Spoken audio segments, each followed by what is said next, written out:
শুভ সকাল বন্ধুরা, কেমন আছো সবাই? আশা করি সবাই খুব খুব ভালো আছো। তো আজ হচ্ছে বুধবার, আর আজকে কিন্তু আমি ব্লগটা শুরু করছি অনেক সকাল থেকে। এখন প্রায় 6:20 হয়ে গেছে, আর উঠেছি আজকে অনেক আগেই। আর উঠেই কিন্তু আজকে চলে গেছিলাম আমার একটা দিদির সাথে মাঠে একটু হাঁটতে। তো এখন সকালবেলা হলে কী হবে, রোদের তাপ কিন্তু সকাল থেকেই অনেকটা বেশি। আর দেখো কি পরিমাণে ঘেমে গেছি, প্রায় অনেকখানি হেঁটেছি, অনেক পাখি দিয়েছি আমরা। তো এখন বাড়ি চলে যাব, কারণ মেয়ের আবার স্কুলে যাওয়ার সময় হয়ে যাবে। তো দেখো আমার এই মাধবীলতা গাছটা কিন্তু পাতাগুলো একদমই ছিল না, পড়ে গেছিলো, আবার কিন্তু নতুন পাতা হয়েছে। আর প্রত্যেকটা গাছের পাতা বেশ সুন্দর লাগছে, কারণ এখন আবার নতুন পাতা হয়, বসন্তকালে পাতা পড়ে গিয়ে আবার নতুন পাতা হয়।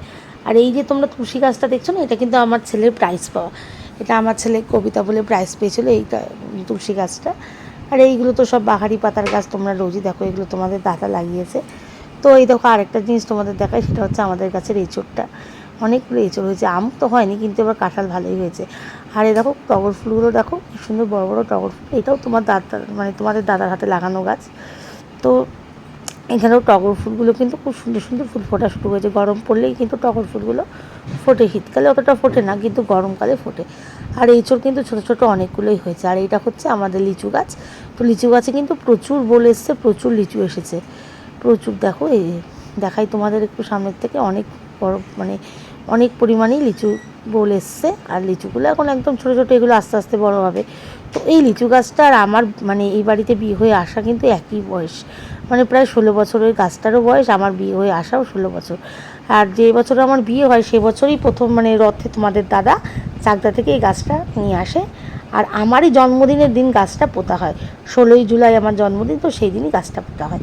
তো যাই হোক, তারপরে উপরে চলে আসলাম, এসে মেয়েকে তুলে, মেয়েকে দাঁত মাজিয়ে রেডি করে, এই যে মেয়ে কিন্তু একদম রেডি, ও এখন স্কুলে যাবে। তো আজকে যেহেতু সকালবেলা ছেলের পড়া নেই, তখন ছেলে বললো মা তাহলে আজকে আমিই দিয়ে আসি। আর সকাল থেকেই কিন্তু আজকে বাড়ি আসলাম, যখন মাঠ থেকে এসে দেখি কারেন্ট নেই, ওই জন্য সকাল থেকেই মানে গরমে খুব কষ্ট পাচ্ছিলাম। তো তোমাদের দাদাও অনেকটাই ঘেমে গেছে, তো সেই কারণে ছেলে বললো না থাক, বাবা যেতে হবে না, আমি গিয়ে দিয়ে আসি। তো এই দেখো ছেলেও ঘুম থেকে উঠে রেডি হয়ে গেছে বুনুকে নিয়ে স্কুলে যাবে বলে। আর এই যে মেয়েও নিচে নেমে গেছে, আর তোমাদের দাদা এবার যাবে ব্যাগটা দিতে। এইবার ওকে নিয়ে ছেলে চলে যাবে স্কুলে। তো কারেন্ট নেই বলে শরীরের মধ্যে একটা যেন গরমে অস্বস্তি লাগছে, ওই জন্য আমি আর ওপর থেকে নিচে নামিনি। ভাবছি এই বুঝি কারেন্ট চলে আসবে, এই বুঝি কারেন্ট চলে আসবে। আর ওই যে ওর পাপ্পাও ঘুম থেকে উঠে গেছে। আর এই যে এখন ছেলে বেশ মেয়েকে সুন্দর করে বসিয়ে নিয়েছে, আর ব্যাগটা নিয়ে এইবার এই যে যাবে। আর মেয়ে তো জানোই প্রত্যেক দিন আমি এদিকে আসতেই হবে, যত কোনো স্কুলে যে মানে রাস্তা দিয়ে যাবে আমাকে সেই রাস্তার এখানে এসে দাঁড়াতে হবে।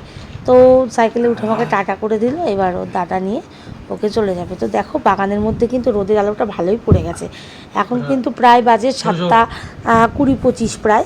তো রোদের আলোটা কিন্তু মানে ভালোই উঠে গেছে রোদটা, আর বাগানের মধ্যে দিয়ে কিন্তু রোদের আলোটা ভালোই পড়ছে চারিদিকটা। তো এই দিকটা একটু তোমাদের দেখিয়ে দিই, এদিকেও দেখো রোদের আলোটা বেশ ঝিকমিক ঝিকমিক করছে। এই দেখো চারিধারটা কি সুন্দর রোদ উঠে গেছে। আর সকালবেলা ওয়েদারটা একটু ঠান্ডা ঠান্ডাই থাকে, ভালোও লাগে, গরম হলেও তার মধ্যে দিয়েও বেশ ভালো লাগছে। আর এই যে তোমাদের দাদা আর মুখ টুক ধোয়া হয়ে গেছে, আমারও হয়ে গেছে। আর তার মধ্যে আমি কেচে নিয়েছিলাম কাঁচা, মানে অনেকগুলোই কাঁচা ছিল বলে আগে কেচে দিয়েছিলাম। আর তোমাদের দাদা চাটা বসিয়ে দিয়েছিলো, পরে এসে আমি চাটা কমপ্লিট করি। তো কারেন্টটা কিন্তু তখনও আসেনি। তা তোমার দাদা বলো তাহলে তোমার কাঁচা যখন হয়ে গেছে আগে মেলে দিয়ে আসি, তারপরে এসে আমরা চাটা খাবো। তো সকালবেলায় যে কারেন্টটা ছিল না, যখন মাঠ থেকে বাড়ি আসলাম তখন থেকেই দেখি ভোরবেলা থেকেই কারেন্টটা ছিল না, মানে আমাদের একটা ফেস ছিল না। তো তার ফলে কিন্তু কাজের আজকে অনেকটাই ক্ষতি হয়ে গেছে। কারেন্টটা না থাকলে অনেকটাই সমস্যা হয়ে গেছে যে কাজের, যেমন ভাতটা মাইক্রোওভেনে গরম দিই, ভাতটা আমার করাই ছিল। তো যাই হোক, তারপরে অনেকক্ষণ পর কারেন্টটা আসলো, আর তার মধ্যে কাচাকুচি করে তো তোমরা দেখলেই সব কমপ্লিট ওদিকের কাজগুলো। আর আজকে শরীরটা ভালো লাগছে না, শরীরটা মানে প্রথম প্রথম হাঁটছি তো শরীরটা একটুখানি কেমন একটু লাগছে।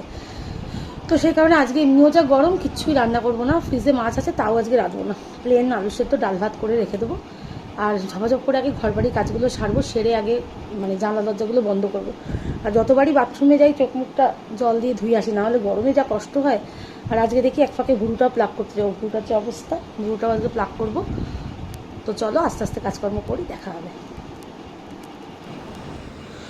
তো তারপরে কারেন্ট আসলো কিন্তু অনেকখানি পরে, যার জন্য কাজেরও অনেক ক্ষতি হয়ে গেছে। তো তাড়াতাড়ি করে আমিও সমস্ত ঘরের কাজগুলো পরবর্তীতে সেরে নিয়েছিলাম, তার মধ্যে মেয়ে বাড়ি এসে মেয়েকে খাওয়ানো দাওয়ানো সবই করে নিয়েছি।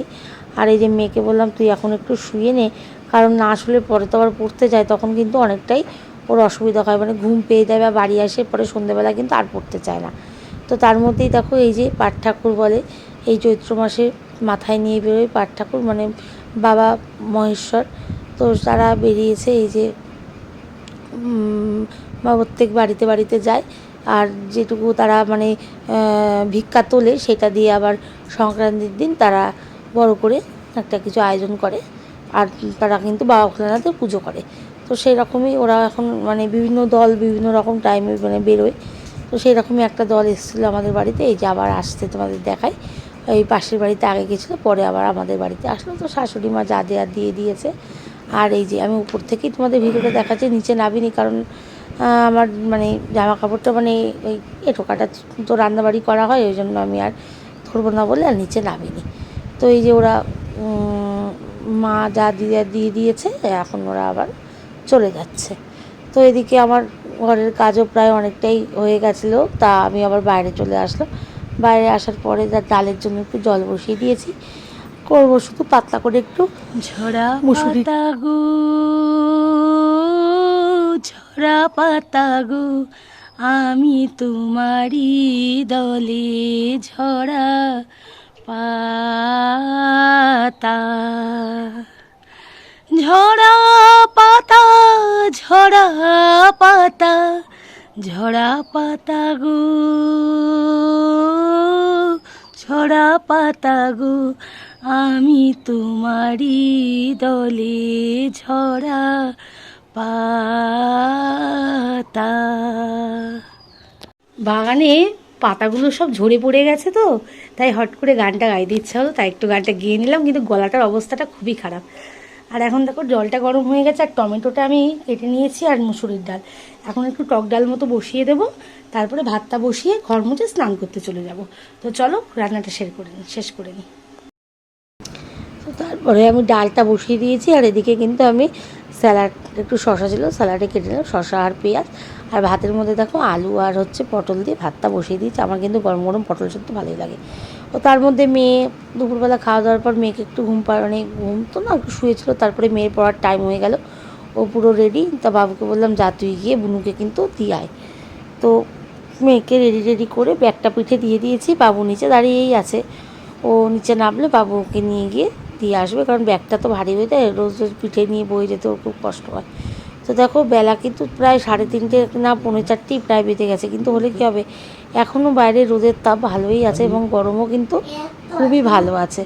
তো এই যে ও নিজে নেমে গেছে, আর আমি উপর থেকে ওকে টাটা করে দিলাম, আর বাবুকে বললাম যাও সাবধানে বুনুকে দিয়ে এসো, কারণ আবার ছেলেরও একটু পরে পড়তে যাবে চাকদায়। তো এই যে দাদার সাইকেলে কিন্তু ও উঠে গেছে। তো আমি ঘরে চলে এসেছি, আমারও সমস্ত কাজকর্ম হয়ে গেছে। এখন দেখো আমার চোখটা প্রায় ছোটো হয়ে এসেছে, আমি একটু ঘুমিয়ে নেব, অনেক ভোরবেলা উঠেছি, ওই জন্য আজকে শরীরটা খুবই ক্লান্ত। এখন একটুখানি ঘুমিয়ে রেস্ট নিয়ে নেবো, পরবর্তীতে আবার মেয়ে রাখা আছে। তো এই যে বিকেলবেলা মেয়ে দেখো ঘুম থেকে উঠে ওই কিছু ড্রয়িং বাকি ছিল সেগুলোও করতে বসে গেছে, আর ছেলে কিন্তু একা একাই চলে গেছে চাকদা পড়তে। আর তোমাদের দাদাও আজকে তাড়াতাড়ি দোকানে চলে গেছে, দোকানে মাল আসার কথা ছিল বলে তোমাদের দাদাও তাড়াতাড়ি চলে গেছে। তো এই যে এখন ওর একটা কার আঁকছে, গাড়ি আঁকছে, কিছু আঁকা মানে কদিন করতে পারিনি, এই জন্য কিছু বেশ আঁকা পেন্ডিং করে গেছে। তাই বললাম তুমি এগুলো এঁকে নাও, তাহলে এঁকে নিয়ে তোমাকে স্যারের কাছে নিয়ে চলে যাব। তো আঁকতে আঁকতে আমার সন্ধে টন্ধে দেয়া, আমার সমস্ত কাজ যেটুকু ছিল সন্ধেবেলার কাজ প্রায় হয়ে গেছিলো। তারপরে ওকে একটুখানি পাউরুটি দিয়ে আর রসগোল্লা ছিল ঘরে, তাই দিয়ে ওকে খাইয়ে নিয়েছিলাম। তো যাবে, ও তো বাচ্চা মানুষ, তো খিদে পেয়েই যাবে। তো এই যে কার্ডটা আঁকা হয়ে গেছে, এবার কার্ডটাও রঙ করছে, এবার কী রঙ করবো বললাম তো যা পছন্দ তাই কর, বাচ্চা মানুষ যা রঙ করবি যা আঁকবি সেটাই অনেকটা ভালো। তো যাই হোক ওকে বললাম তুই কমপ্লিট কর, তো একটা একটা করে গাড়িও কিন্তু কমপ্লিট করছে। আর আমিও এবার বললাম যে তুই করতে থাক, আমি সেই ফাঁকে রেডিটা হয়নি, ওকে খাওয়ানোও তো হয়ে গেছিলো। তো দেখো আমি শাড়ি পরে নিয়েছি, আর এই শাড়িটা কিন্তু আমার ভগ্নিপতি আমাকে দিয়েছিলো। তো শাড়িটা খুব নরম এবং পাতলা, গরমে পরে খুব আরাম। তো ওই কারণে আমি তাড়াতাড়ি করে শাড়িটা পরে নিলাম। আর এই এখনও কিন্তু ও আঁকছে, আমি কথা বলবো কি দেখো তোমাদের সাথে আমার প্রচণ্ড পরিমাণে হাই উঠছে। তো যাই হোক এখনও কিছুটা বাকি ছিল, এই যে আবার এখন লাট্টুটা আঁকছে, লাট্টুটাও বাকি ছিল ড্রয়িং। তো আমি বললাম ঠিক আছে তুই করে নে, যেহেতু 8টায় আঁকতে যাই ওই জন্য একটু হাতে সময়ই ছিল, কিন্তু বাড়ির থেকে দূরত্বটা একটু বেশি, ওই জন্য একটু আগে আগে বেরোতে হবে, ও আর আমি হাঁটতে হাঁটতে আস্তে আস্তে যাবো। সেই কারণে আমি বললাম যে তাড়াতাড়ি করার পর আমরা বেরিয়ে যাব, আর যেতেও তো 10-15 মিনিট তো সময় লেগেই যায়। তো ওই কারণে ও বললো ঠিক আছে তাড়াতাড়ি করে নিয়ে একসাথে বেরিয়ে যাব। তো এখনও কিন্তু খানিকটা আঁকা বাকি আছে, ও কিন্তু আঁকাটা কমপ্লিট করছে। আর এদিকে আমিও বারবার তোমার দাদাকে ফোন করছি যে ছেলে কোথায় গেল, মানে ছেলে কিসে করে গেল, আমি তো জানি না। তো বললো না আমি ট্রেনের আওয়াজ হচ্ছে, ও আমার দোকানে সাইকেল রেখে ও কিন্তু ট্রেনে উঠে গেছে। আমি যাক নিশ্চিন্ত হলাম। আর এদিকে দেখো ওকে আঁকাটাকে কমপ্লিট করিয়ে নিয়ে আমি কিন্তু রেডি হয়ে বেরিয়ে গেছি। তো দেখো আগে আগে ওস্তাদি দিয়ে যাচ্ছে, ওস্তাদি করে। একে তো অন্ধকার রাস্তা, কিন্তু আমার হাত কিছুতেই ও হাত ধরবে না। তো এই যে আস্তে আস্তে আমরা মিষ্টুদের বাড়ির সামনেও চলে আসলাম, আমরা মালপাড়া দিয়ে আস্তে আস্তে হাঁটতে হাঁটতে যাবো। সেই কারণে আর রাস্তা কিন্তু মানে সাইকেল টাইকেল ভালোই আসে। তো তবুও আমার হাতটা কিন্তু দেখো কিছুতেই ও ধরবে না, কিছুতেই আমার হাত ধরবে না। তো অবশেষে আমরা কিন্তু প্রায় স্যারের বাড়ির কাছাকাছি পৌঁছে গেলাম। আর এখানে দেখো একটা মনসা ঠাকুর আছে, তোমাদের তো মেয়েকে আঁকার ক্লাস থেকে নিয়ে বাড়ি চলে এসেছিলাম। বাড়ি চলে আসার পরে তোমাদের দাদা আর ছেলেও একটু পরেই বাড়ি চলে আসলো। ছেলে তো চাকদায় পড়তে গেছিলো, ওটা নিয়ে খুব চিন্তায় ছিলাম যে একা একা রাত্রে আসবে। তো যাই হোক ও বাড়ি আসলো একসাথে ওর বাবার সাথে। তারপরে আজকে তো রান্না সেরকম কিছু করিনি, ডাল আর সেদ্ধ করেছিলাম দুপুরবেলা, তো ডালটা ছিল আর একটু ডিমের আমলেট করে দিয়েছিলাম, ব্যাস সেই দিয়েই ওরা খেয়ে নিয়েছে। আর আজকে আমি খুবই ক্লান্ত, অনেক ভোরবেলা উঠে মাঠে হাঁটতে গেছিলাম, ওই জন্য শরীরটা আর একদমই চলছে না। আমিও এখন আজকে ঘুমিয়ে পড়বো, আর একদমই পাচ্ছি না আজকে। তো বন্ধুরা ভিডিওটা ভালো লাগলে অবশ্যই লাইক করবেন, শেয়ার করে, রোজ যা বলি আজও তাই বলবো। আর সবাই ভালো থেকো, সুস্থ থেকো, টাটা, গুড নাইট।